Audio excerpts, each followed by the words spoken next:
Welcome everybody in the lecture hall. Welcome everybody on Zoom. Welcome everybody from the future. I hope you had a good and restful Easter break. Now it's the time to continue. We have 8 more weeks into the semester, more exactly 7, because the last one will just be a quiz and a wrap-up. So we were, if you remember, in the middle of data modeling, and I gave you as a wrap-up, so this is the stack we've been going through, and I gave you these top 10 ideas from big data, all recorded from the last time, learned from the past, keep the design simple, modularize, homogeneity in the large, heterogeneity in the small, an abstract logical model separated from the physical implementation. That's the idea of data independence. Then we shard and we replicate the data. We've been doing that a lot with HDFS, for example. We buy a lot of cheap hardware. This is what we have in the data center. And finally, we batch process, and you already had a taste of that with HBase, because in the way that we create HDH files, we don't touch them every time there is an update. We accumulate updates, and once we have enough updates, then we write a file. This is called the batch, and this is called batch processing with log-structured merge trees. So before we continue, we are right here. We are going to continue right there. I'm going to ask you 2 questions to check that you've been following. This is right here. So my first question is some paradox, because I told you that HBase runs on top of HDFS, right? So HBase is the white column store. This is where you can store values in a 2-dimensional grid, like a table. This includes small values, but also XML documents, JSON documents. And it's fast. You know, you can update in real time, randomly, anywhere in the table. You can get and put data in there very fast. But we saw that it's stored on top of HDFS. So HDFS has a high latency, right? Whenever you want to do something on HDFS in the command line, it takes 1 or 2 seconds. So how can it be that we built something fast on top of something slow? What is the magic that's happening right here? How can it be? So first, maybe that's not true. HBase is not faster. It has high latency just like HDFS. Or maybe it's because HBase has key values in the mem store as well as caches. Or is it because it short circuits the data nodes to read the data? Or is it because it uses smaller HDFS block sizes of 64 kilobytes than 128 megabytes for HDFS?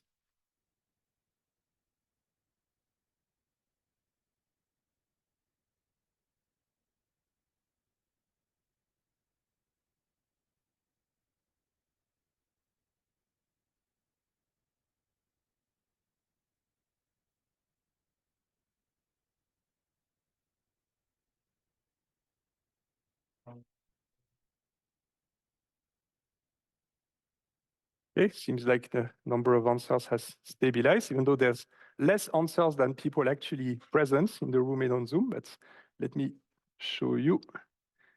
Yes, these 2 are correct. We short circuit data nodes. We don't even bother. I told you about locality, right? Very often, the data of the HDFS blocks is going to be on exactly the same machine that both runs the region server and the data node. So in many cases, we just short circuit the read from the data node, right? And the other reason is that HBase doesn't store everything in HDFS. It also has a lot in memory, right? When you update something, you actually update it in the memory of the machines, not on disk. This is this batch processing thing that I told you. We accumulate updates in the memory, and only when we have enough of them do we flush them to the system.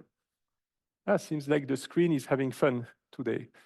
All right, so these are the 2 correct answers. The first one is not correct. The 4th one, well, the statement is correct, but it's not a cause. That's not the reason why it's faster. Okay, now let's see if something gets better with the screen, because this is kind of annoying.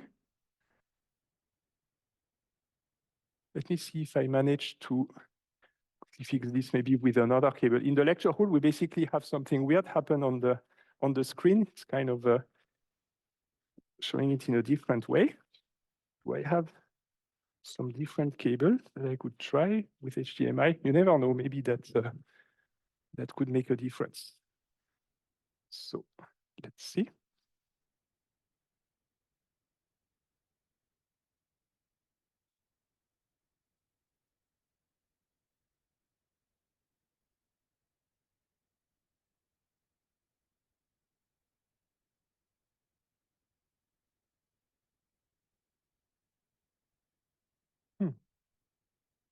I need to press here again.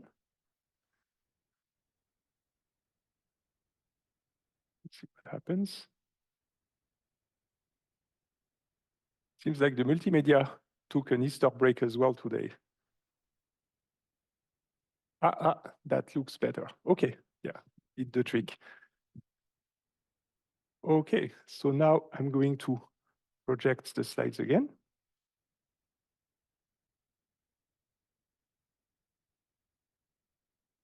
And now we can continue.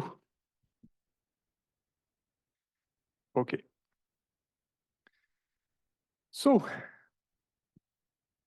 we are back to trees, but I already told you about trees. Maybe I didn't use the word a lot, but when we studied XML and JSON, we actually talked about trees. But in fact, the way I introduced you to XML and JSON was in terms of syntax. I showed you text documents, text, and then I asked you, is that text document well-formed JSON, well-formed XML? Can we parse it into JSON or XML? Now, what actually happens next, once you have parsed a well-formed XML or JSON document, is that you are going to put it into your memory because you want to query it. But in the memory, you are not going to have the text, the original text.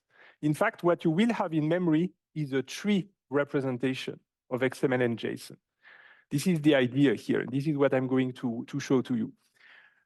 The same thing with CSV would be that in CSV, you have the syntax, comma separated, like this, it's just text below. But if you consider it on a logical level, what you actually have is a table. The table is the logical view over it. We have a data model with rows and columns. And on the physical level, we have the actual text that contains it. And the idea is that we parse the CSV document. The word is parse. We parse the CSV document into a table representation in memory. And do you know the word for the opposite direction when we have the logical representation in memory and we write it as a text file? Does anybody know? Starts with an S. It's called to serialize. So we parse and we serialize. Yes, somebody had it on the Zoom chat. Congratulations. So parse, serialize. So what's very important is that in the memory, we don't have the text, we have an optimized version.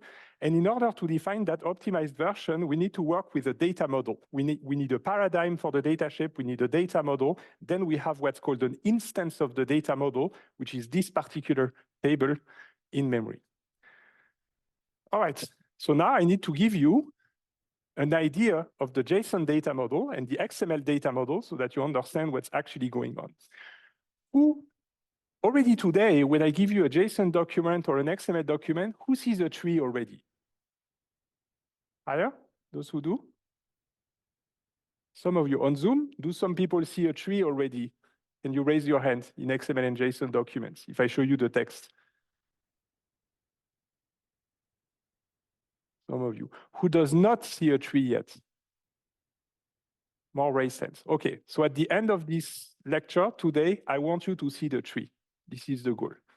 Okay, so reminder, in JSON, we have 6 building blocks: strings, numbers, Boolean, nulls. These are the atomic values. And then objects and arrays, which are structured values, right? The objects have these curly braces with key value pairs, and the arrays have these square brackets. And now if we want to sound fancy in a computer science party, we are going to say that the objects are actually maps from strings to values, from the keys to the values, and the arrays are lists of values.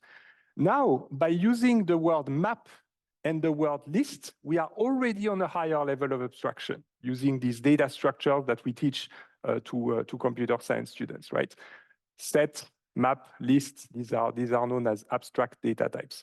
A list is just an ordered sequence of values, and a map is just a partial function, right? A map is associating every key or some of the keys to values. And this is recursive. You can have objects in arrays, in arrays, in objects, in array, in object, and so on.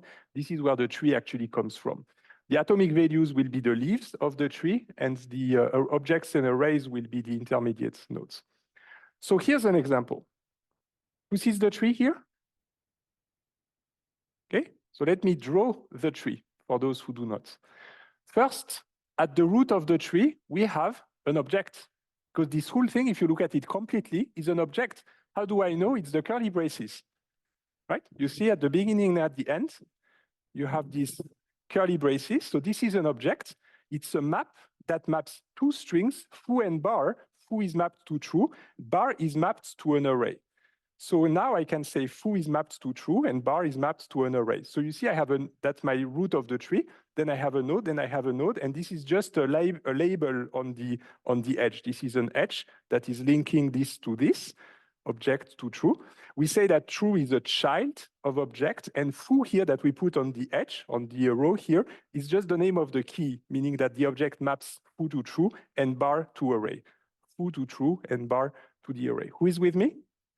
Okay, we are just drawing a tree representation. Now, true is already an atomic, so there's nothing below true. That's it, that's atomic. But array can be further divided and decomposed into other things. It has two members. The first member is an object. You see the curly braces. The second member is null, so I can put it in there. There are no labels on the rows because there's no keys for an array, so I can directly put it there. Some people could put integers in there.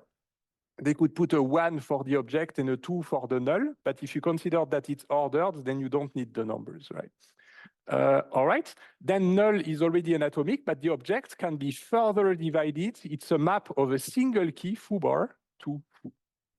This here is a tree. Now you need maybe a bit of imagination, because if you studied biology, then you don't have the same vision of a tree. So the trees typically in computer science are upside down. We actually have the root and the trunk on the top, and then the leaves at the bottom. But this is how we abstract data structures, right? So you see I have an object in an array in an object, and this is where we have the recursion. And the atomic values never have any children. They're always the leaves of the tree. Who is with me? Who would be able to draw a tree like that for any JSON document I give you? Because it's always the same idea, many of you. You'll have exercises on that. It's a very good exercise. But ideally, you should immediately see the tree. When you get into the habit of that, just looking at the document, you should have the tree in your mind. The reason it's important is that once we parse this document, in memory, we are going to have the tree. So what you have in the memory of the machine is the tree on the right. You no longer have the text anymore. All right, and the arrows are actually pointers in the memory of the machine. And the pointers are very efficient in a machine to traverse the pointers. It's almost immediate. O of 1, for if you remember the algorithmic complexity of last time. Okay, so this is the idea. Now, just like CSV abstracted tables from text, now we have a tree abstraction in a data model abstracted away from the syntax. It's a different example. It's not the same document, but this is the same idea, right? You have an object, and inside the object, you map foo to an array, you map bar to an object, and the object itself maps A to 1 and bar to 2. Okay? Who also agrees that this is the correct tree for the document? Who does not agree? Okay, everybody agrees, with a few abstentions. Okay, now it turns out we can do exactly the same thing with XML. And that maybe should not surprise you, because in XML, I told you that we can have elements, inside elements, inside elements, inside elements, right? The only thing you need to pay attention to is that when you put an element inside an element, it's between the opening and the closing tag, right? And you need to pay attention for this to work, that if you put an element inside another one, you have to close the inside element. You need to close it before you close the outside element, right? It needs to be very carefully done. But you see here, for example, we have A, Then we have D, which is empty. The slash at the end means D is empty. Then we have C. Inside C, we have B, and we close B before we close C. You see? So this all works. And now you have on the top a memory representation, a tree, where you have A. The children of A are D and C. The child of D is the attribute E associated with the value F, which I draw with these two squares here. C has 3 children. 3. Because if you look carefully at what's going on inside the C element, there's a lot of action there. There's text, then there is the B element, and then there is a dot, right? Text, B element, a dot. And then inside the B element, there is more text, right? So this is how we represent it in the memory.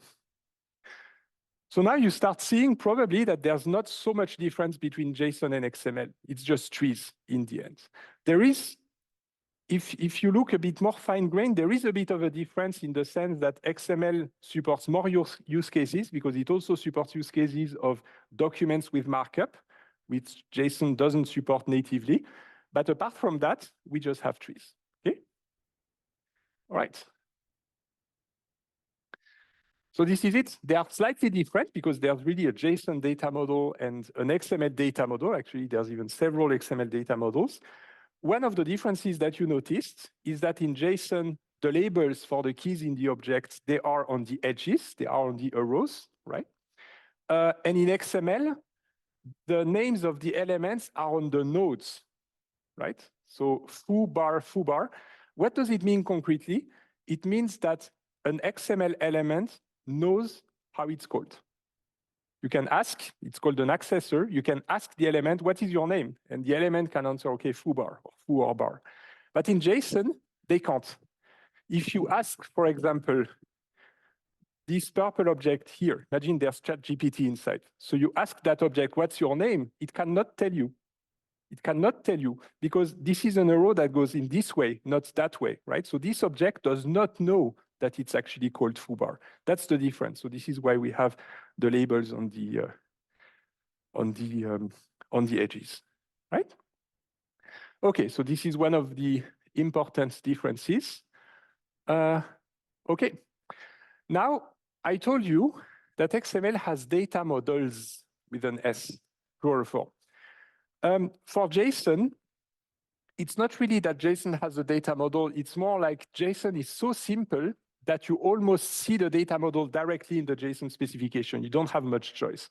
So the JSON data model is very implicit, but XML is not implicit. There is actually a separate specification issued by the W3C as well. And that specification is called the XML information set. What is the XML information set? It's just an instruction manuals to tell you how you can draw the trees that correspond to XML documents. That's what it is. That's what a data model is.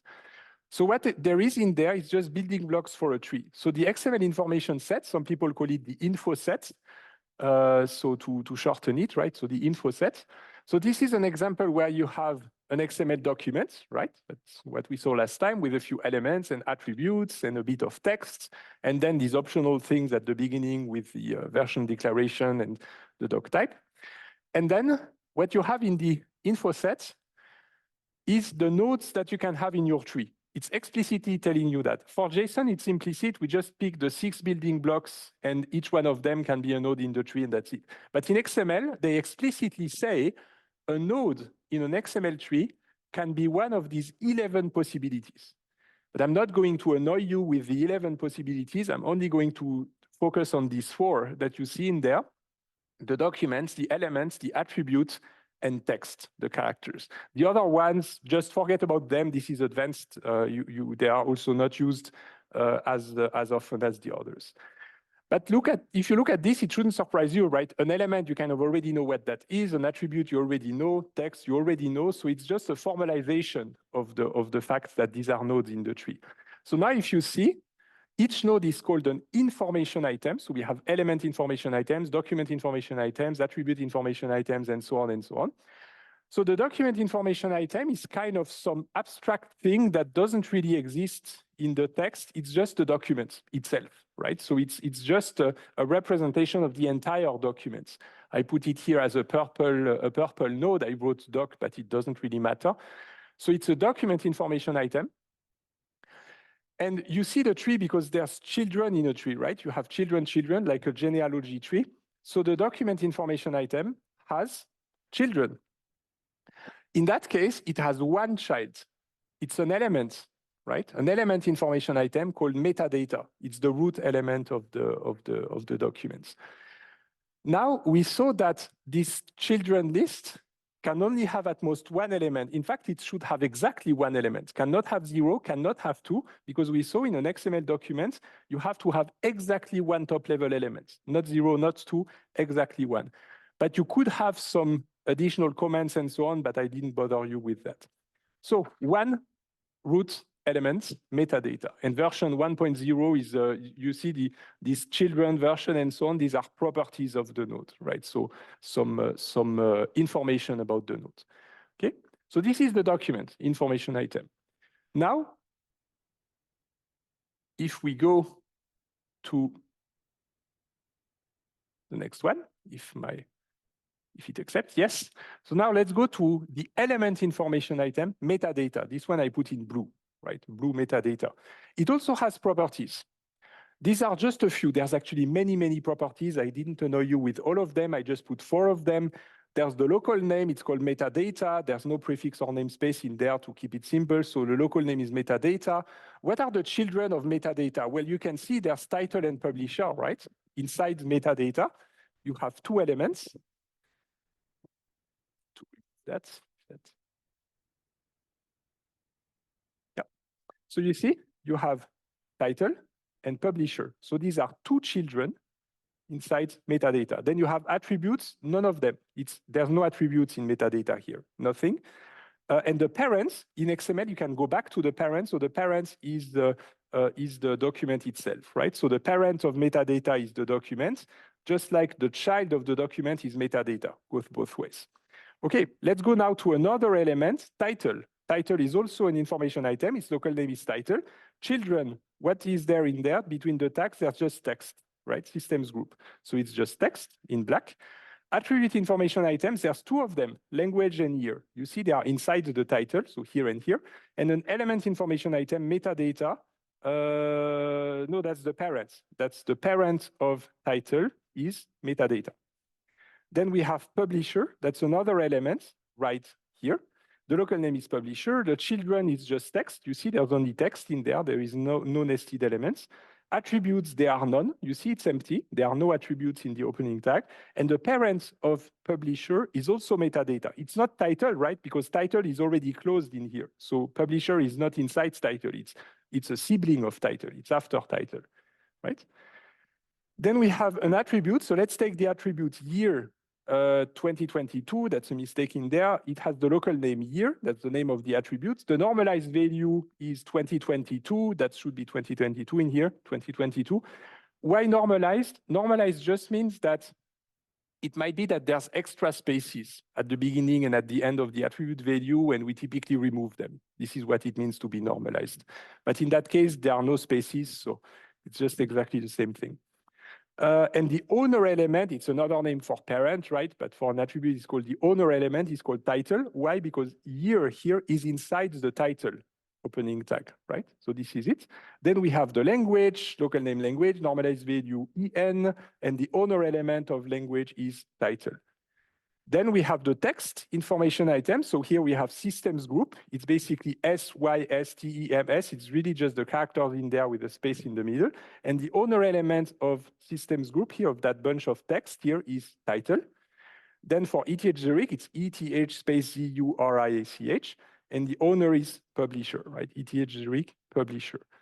What do we get when we do all that? Well, we get a tree, right? Now, if I assemble all of these pieces that I have one by one constructed, they all have their properties. Based on the parents, children, and owner elements properties, I can draw a tree like that. So this is what I meant when I say, what is the XML information set? It's just an instruction manual that tells you how to draw a tree from an XML document that you parsed as text. And again, the idea is that on the hard drive, or what you downloaded from the internet will be the text that you see at the bottom right. This is what you actually get from the internet. The moment you parse it, you open it, the moment you parse it, what you have in the memory of the computer is the tree. It's no longer the text, right? But it only works if the document is well-formed. If it's not well-formed, then you cannot parse anything out of it. If it's well-formed, then you can draw a tree. Who is able to draw trees like that for other XML documents? Who feels capable of that? Okay. You'll have exercises. So the TA team prepared a few exercises for you and you can train. So again, what I want you to see is that when you see a JSON or an XML document, you should automatically visualize the tree in your mind. You should see it as a tree. And when you do that, you basically are on the logical level of XML and JSON. And when you want to query the data, you have to work on the logical level. You can no longer work at the level of the text itself. And by the way, XML is very verbose, but again, once you have it in memory, it's no longer verbose because in memory it is stored in a more optimal way.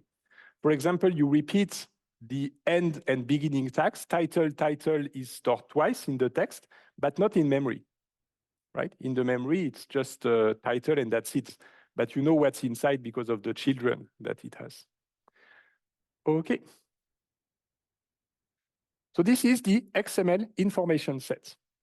There could be others. In fact, there are other data models for XML, which are also trees, right? But it's just that you don't draw the trees in the same way. Okay? By the way, if you want to play, you can actually Google that. You can search for XML information set, and you will land on some specification page of the W3C. That's very complex, very complicated. But if you're curious, then you can actually go see that. So this is what happens when you open an XML or JSON document, you parse it, and in the memory, you get a tree.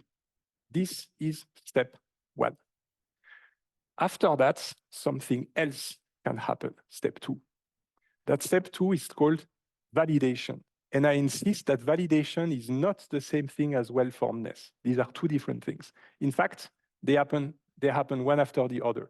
When you have some documents, you check for well-formedness, then you know it's an XML or a JSON document. You actually, at that point, have the tree in your memory. And once you have the tree in your memory, you can ask a second question, is it valid? I need to tell you what that actually means.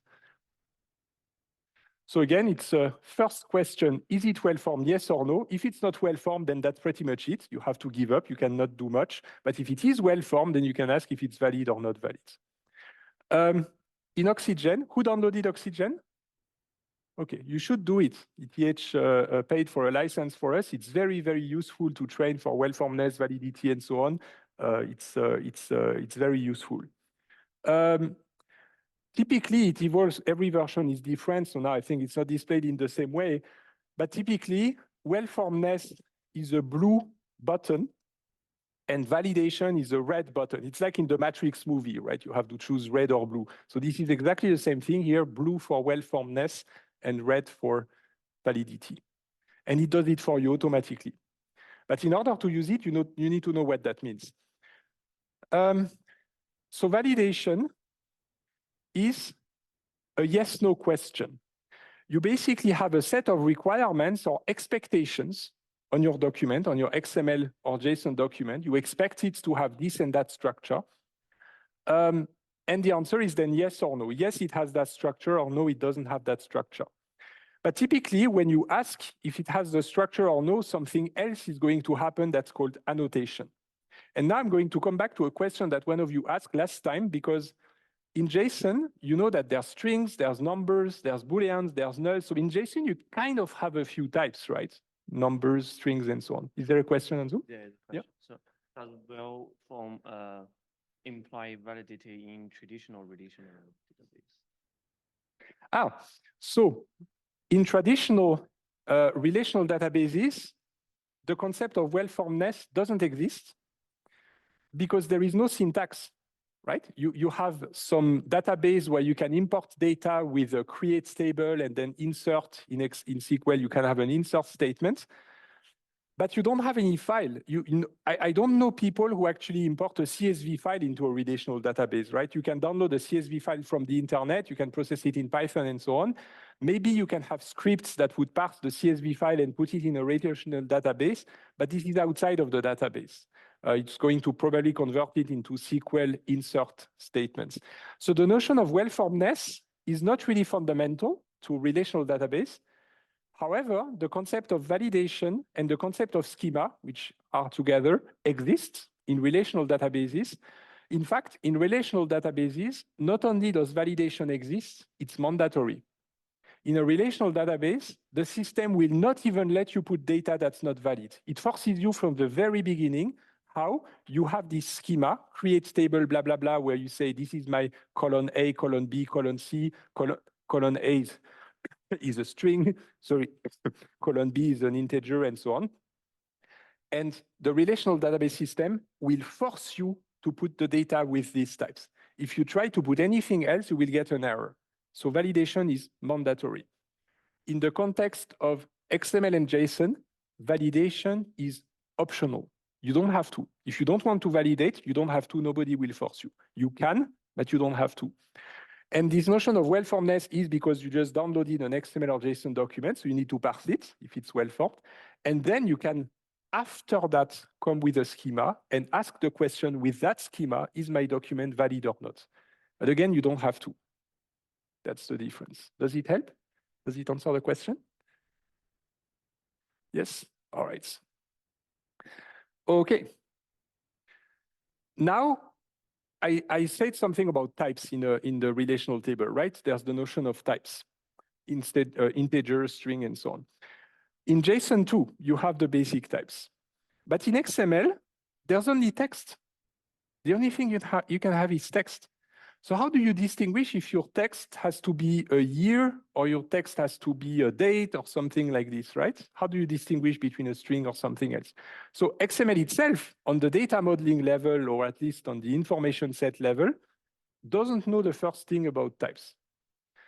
But one of the purposes of validating an XML document is that you can ask for this specific element or for that specific attribute. You can say, I want this to be an integer.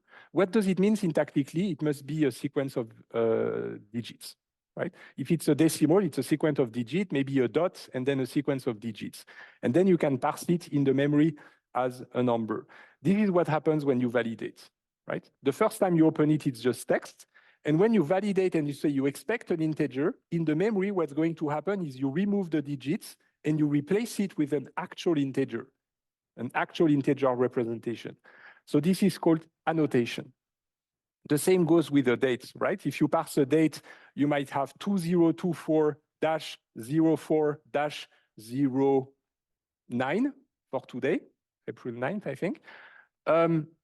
But that's what you get after the well-formedness. But if you say, I want this to be a date, then after that, you no longer need to store 2024-04-09 anymore, because you can compress that in a more efficient format. For example, what people commonly do for a date or a time is the number of milliseconds since January 1st, 1970 is a common way of storing that. You could also imagine storing the number of days since the 1st of January, 1970. That takes less space. But this is because we know it's a date. This is the notion of annotation. When you annotate, you drop the text and you replace it with an actual, more precise representation of the type of data that you want. So this is annotation. And the idea on an intuitive level is that if you have a schema, imagine you have a collection with plenty of JSON documents or a collection with plenty of XML documents, let's say 1 million. Now, if you come with a schema, you can say, is it true that every document in my collection is valid against that schema? If the answer is true, then your collection of documents looks more like this, right? You have a schema. Every single document in the schema is valid against it. This is what happens in a relational table, right? Every row, every record in a relational table looks the same because they all follow the same schema. They have the same columns, they have the same type. That's what we call relational integrity and domain integrity. So it looks like this. But in the beautiful world of XML and JSON, validation is optional. So you can also have collections like that. In that case, you don't have any schema, you don't have any validation. You just have a heterogeneous collection of trees. They don't have to all look the same, and that's totally fine, right? So this is NoSQL or XML and JSON. With schema, without schema. In relational databases, we only have that. In XML and JSON, we choose between the two. We can do whatever we want. A very common use case is that when you download a data set from the internet, it might not be very clean, it might have a lot of mistakes, it looks like this. And typically, you can modify it to clean it up and normalize it and so on. And then at the end, you come with a schema and validate it. And after cleaning it up, then you get something like that. But the fact that we explicitly allow for that is what allows us to clean it up, right? Because then we can still open it and do something with it, even if it hasn't been cleaned up yet. And this is very important for people, for example, who do machine learning and who need some structured inputs to their machine learning algorithm. Okay. Now, this is an example without schema. Well, you could technically do a schema, but that schema would be very lax. I think lax is the word used in XML validation. How do I know that here it's a bit tricky to come up with a schema? Why? Because look at the array associated with B. It has a string, it has a Boolean, it has a null, it has an object. There is no order in there, right? There is no logic. There's pretty much everything in there. In E, you have an array, there's two integers, there's an array of integers. So that could be a data set that hasn't been cleaned up yet. You downloaded it and it looks like this, right? So technically, you could still do a schema saying B is an array of anything, right? But we'll see that you cannot get data frames then later. Now, here's another example. This here is a document that is very easy to validate against a schema. It's very easy to create a schema and to validate it. How do I know? Look at the C array, the array associated with C. The objects here have a key foo associated with a string, a key bar associating with an array of integers. Here, there's a lot of structure. So you can come up with a schema that says A is an integer, B is a Boolean, C is an array of objects which have a key foo associated with a string and a key bar associated with an array of integers, bar being optional. And that's an example of schema. And then you can come up with plenty more documents that have exactly the same structure. The data is going to be different. Maybe there's going to be 6 or 7 objects in the array instead of 3. Maybe there's going to be one with 1,000 integers with bar, and so on and so on. But the idea is that here there is structure, and we can create a schema. And in fact, out of that, we can start making data frames. I'll come back to data frames later. It's the Pandas library. So here, the intuition is it's very heterogeneous. So at that point, it's difficult to come up with a schema. Here, it's more homogeneous. So it's easier to validate that against a schema. Who sees the difference? Right? Awesome. Perfect. I have plenty more examples for you. But before I show you how to do schemas and how to validate, now I just give you the intuition, I need to introduce you to the beautiful world of data types. Data types is when you say, I want this to be an integer, I want this to be a date, and so on. The thing with types is that there are as many type systems as there are technology. There is a type system for XML schema, there is a type system for JSON schema, there is a type system for Java, there is a type system for Python, so everybody comes up with their own type system, and it can quickly become complicated to understand because they're all different. Are they really different? In fact, no, they are not really that much different. Well, it should be compared to the dialects of Swiss German, right? It's like a type system is going to be like Ostschweizerdeutsch, and another one like Zurichdeutsch, another one like Walliserdeutsch, and so on, right? So this is the idea. And because of that, I'm going to give you a general coverage, a general theory of types that kind of applies to everything. It's as if I would teach you some kind of general Swiss German thing that doesn't really correspond to any village, but then you can go and talk with the people in every village, even valleys. So let's do that, and then you will understand that there's really general principles in there. Then it doesn't matter if you use Python, if you use SQL, if you use Java, if you use data frames in Pandas and so on, you will basically be able to understand the type system. So I have a few minutes left. Okay. So Here's the first general statement. It applies to almost every type system that I'm aware of. The types typically distinguish between atomic types and structured types.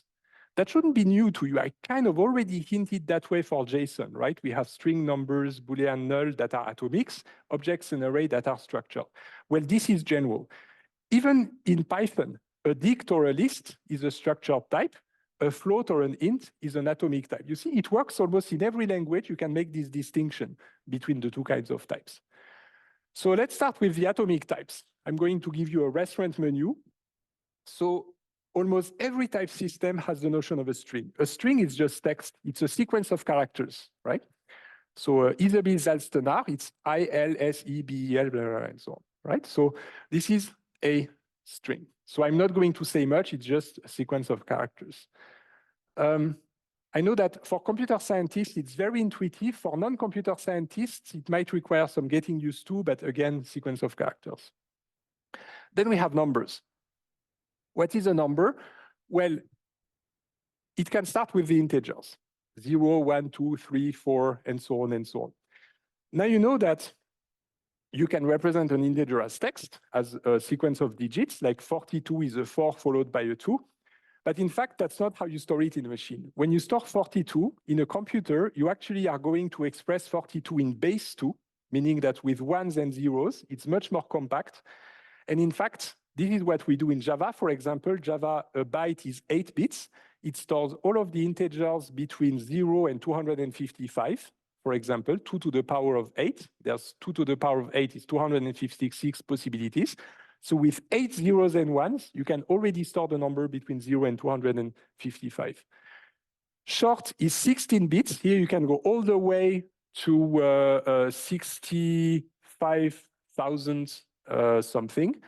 32 bits brings you all the way to, I think, 4 billion, if I'm correct, around 4 billion, and 64 bits all the way to 16 quintillions, right?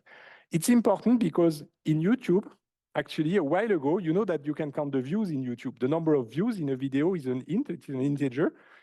And in the first version of YouTube, they actually used a 32-bit representation for the views. And then came a video. Have you heard of Gangnam Style? Everybody watch it. It actually broke the counter. So what happened is that 32 bits were no longer enough because it was more than 2 billion. And since it's allowing the negative numbers, it's between -2 billion and 2 billion. So at some point, somebody viewed the video and it went back as a negative number because we ran out of space in the bits. And it's because of that song that YouTube had to upgrade their system to 64 bits for the number of views. And now it might take a while to arrive to 16 quintillion views in a video, so probably this one is a bit more sustainable. Okay, so these are the bits for integers, but you see it takes very little space to actually store them. Is there a question?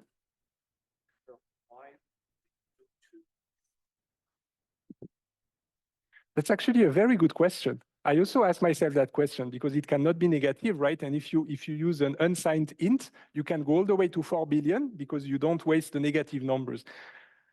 I think it's more like out of habit, or maybe they thought, 32 bits is such a high number of bits, we don't need to bother with an unsigned version of that. Who is going to produce a video that gets 2 billion hits, right? So I think it's just that they didn't think about it more than that. Right. But it's a good question because in the design, you could ask yourself, if it cannot be negative, then why don't you go ahead and make an unsigned version of it? Unsigned means it cannot be minus. It's always a positive number, right? Okay, but this is a good question, and I had also been wondering the same. Then we have decimals, if you allow for the dots. And here's there's the notion of scale and precision. Why do we care about a schema? Because when you do a schema, you can say, I want only 2 digits after the number, after the decimal point. For example, in accounting, amounts of money, you want to go all the way to the rappen, but it doesn't make sense to go further than that. So you could say my scale has to be 2. The precision is the total number of digits, and you can also say in a schema, this is how many I want. In SQL, you can do it actually. In SQL, in PostgreSQL, you can say the scale and precision you want. Right, so these are fixed point decimals and integers, actually. If you don't have any, a scale of 0 would be the integers. And in fact, you can have arbitrary large numbers in here, right? It depends basically on the limitation of your systems, but you're not limited in any way. Then we have, I'm not going to say much about that. This is floating point decimals. In fact, when you have a float in Python, it's technically a double precision floating point decimal. Think of it as a very compact version of decimal or real numbers, approximated real numbers. And the idea is that in just 32 bits or 64 bits, we're able to squeeze some decimal numbers with a precision of 7 digits if you have 32 bits or 15 digits if you have 64 bits. The trick is to use the scientific notation. You know that every decimal number can be expressed as a power of 10, right? Multiplied by something between 1 and 1 included and 10 excluded, right? It's called the scientific notation. And what this does is actually that it puts, it's called the mantissa, the part between 1 and 10, that it puts in the blue part, that's the mantissa. And in the orange part, you have the power of 10 that it corresponds to. This is a super powerful way of squeezing these real numbers, approximated real numbers, into 32 or 64 bits. And in fact, I don't know a single computer that doesn't support that. In fact, even the processor is able to add and multiply this in that format. It's called IEEE 754. I have no idea why I know that by heart, but IEEE 754 is the number of the spec that does that.